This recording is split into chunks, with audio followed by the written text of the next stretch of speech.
गांव में रामू नाम का एक आदमी रहता था। उसके साथ उसकी बीवी और 2 बच्चे भी रहते थे। उसकी बीवी का नाम रुमैसा था। रामू दिन भर खेतों में काम करता था। रामू फसल की बहुत देखभाल करता। वो फसल को शहर में बेचकर अपनी ज़िंदगी का गुजर बसर करता था। उधर रुमैसा घर के कामकाज करती और बच्चों की परवरिश करती थी। एक दिन रामू खेतों से घर वापस आ रहा था कि रास्ते में उसको एक बस वाला टक्कर मार देता है, जिसकी वजह से वो बहुत जख्मी हो जाता है और उसकी एक टांग और बाजू टूट जाता है। कुछ दिन रामू घर में पड़ा रहता है। रामू ही घर में कमाने वाला था। वो कमाता था और सारे घर वाले खाते थे। आहिस्ता आहिस्ता घर में खाने पीने की चीज़ें ख़त्म होने लगी और बच्चों की फ़ीस देने का भी वक्त हो गया था। बच्चे अपनी माँ से कहते हैं, आज टीचर कह रही थी कि सुबह अपनी फ़ीस लेकर आना। अच्छा बेटा, मैं तुम्हारी फ़ीस का बंदोबस्त करती हूँ। ये कहने के बाद रुमैसा रामू के पास जाती है और उसको कहती है, खाने पीने की तमाम चीज़ें ख़त्म हो गई हैं, बच्चों की फ़ीस भी देनी है।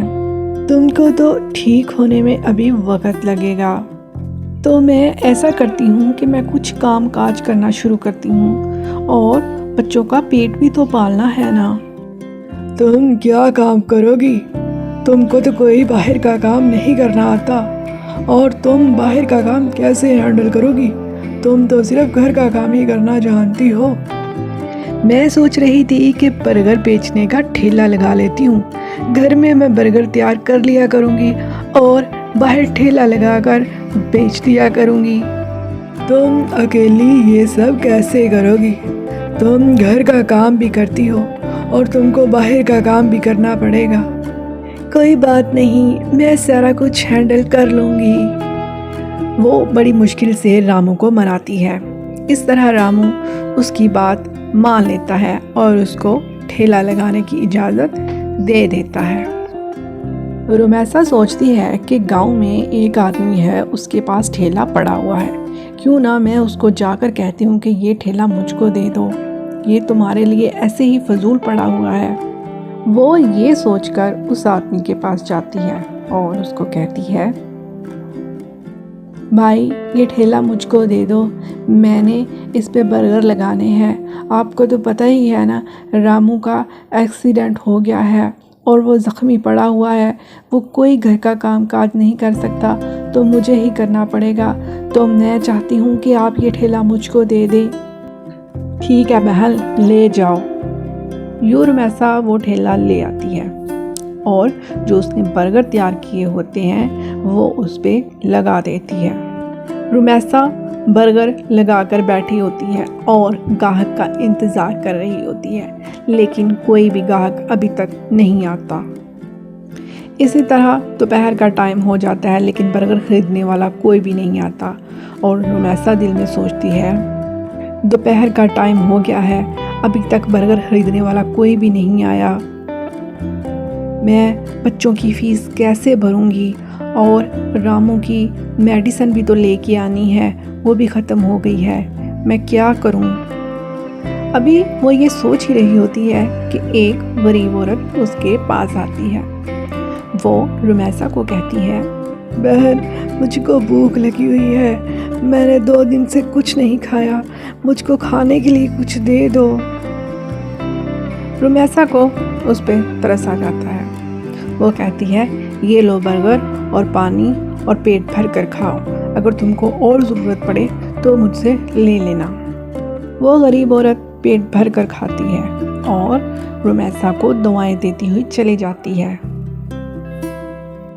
इस तरह फिर टाइम गुजरता रहता है और रुमैसा के पास कोई ग्राहक नहीं आता और शाम होने के करीब होती है। रुमैसा मायूस हो जाती है कि अब ये बर्गर वाला कारोबार भी नहीं चलेगा, तो मैं क्या करूँगी। अभी वो ये सोच ही रही होती है कि एक आदमी उसके पास आता है। वो रुमैसा को कहता है, मैं सुबह ऑफिस जा रहा था और मैंने देखा था कि आपने ये बर्गर लगाने का ठेला आज ही लगाया है। जी भाई, ये मैंने आज ही लगाया है ठेला बर्गर लगाने का, लेकिन अभी तक मेरा कोई बर्गर बिका नहीं है और अभी शाम होने को है। ऐसा करो बहन, आज मेरी बेटी की सालगिरह है और मुझको ये सारे बर्गर दे दो। और हाँ, एक और बात, यहाँ मेरा ऑफिस है, वहाँ काम करने वाले मजदूरों को दोपहर का खाना खाना होता है।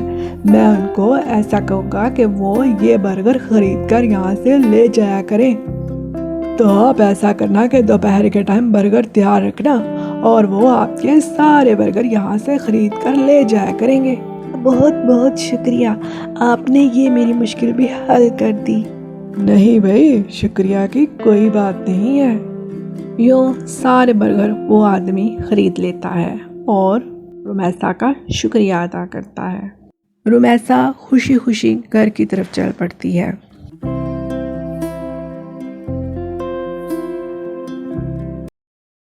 एक जंगल में चिड़िया रहती थी। वो बहुत भोली थी। जंगल के सारे जानवर उसकी इज्जत करते थे। वो हर एक के साथ प्यार से पेश आती। एक दिन वो खाना ढूंढ के अपने घर आ रही थी तो वो देखती है इसके घोंसले के नीचे एक चूहा जख्मी हालत में पड़ा हुआ है। चूहा मदद के लिए पुकार रहा होता है कि कोई मेरी मदद के लिए आओ।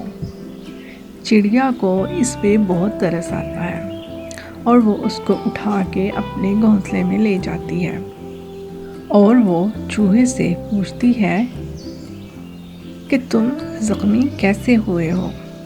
मेरे पीछे एक शेर लग गया था, मैं बड़ी मुश्किल से उससे जान बचा कर आया हूँ और मैं ज़ख्मी हो गया था और यहाँ आकर मैं गिर पड़ा।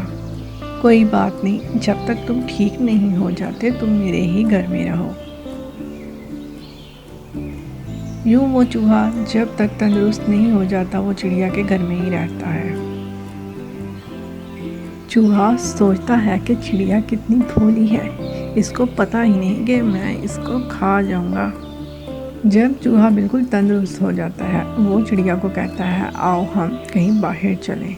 चिड़िया चूहे के साथ चली जाती है।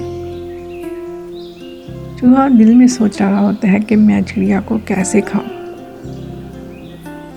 उधर जब वो दोनों जा रहे होते हैं एक बंदर इन दोनों को जाते हुए देख रहा होता है। बंदर सोचता है कि ये चूहा तो पिछले दिनों कौवे के अंडे खा गया था, ये चिड़िया के साथ क्यों घूम रहा है। वो सोचता है कि ज़रूर ये चिड़िया को भी नुकसान पहुंचाएगा। चूहा जब चिड़िया को लेकर जा रहा होता है वो इधर उधर देखता है और वो चिड़िया पर हमला कर देता है और वो चिड़िया के पर काटना शुरू हो जाता है। उधर ही बंदर जल्दी जल्दी से आ जाता है और वो ये देखता है कि चूहा चिड़िया के पर काट रहा है। वो चूहे पर हमला कर देता है और उसकी अच्छी से पिटाई करता है।